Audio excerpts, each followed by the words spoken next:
Nowadays, everyone expecting loyalty. I need a loyal friend. I need a loyal neighbor.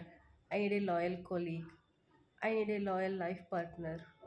Before that, how many of you questioned yourself that how much you are loyal to your relationships? కరెక్టే కదా. ప్రతి ఒక్కరు చా లాయల్గానే లేరబ్బా, ఒక్కరిలోనూ నిజాయితీ లేదు. ఒక్క నిజాయితీ అయిన ఫ్రెండ్ ఉంటే బాగుంటుంది, ఒక్క నిజాయితీ అయిన పర్సన్ మన లైఫ్లో ఉంటే బాగుంటుంది, నా పార్ట్నర్ నాతో నిజాయితీగా ఉంటే బాగుంటుంది అని అనుకుంటారు. కానీ మనం ఎంత నిజాయితీగా ఉన్నాం వాళ్ళతో అని ఎప్పుడైనా క్వశ్చన్ చేసుకున్నారా మిమ్మల్ని మీరు? I'm proudly saying that I'm very loyal to my partner. నా పార్ట్నర్ దగ్గర నేను చాలా నిజాయితీగా ఉంటాను. నేను ఏం చేసినా చెప్తాను. చేయక ముందైనా చేసిన తర్వాత అయినా చెప్పకుండా అయితే మానను.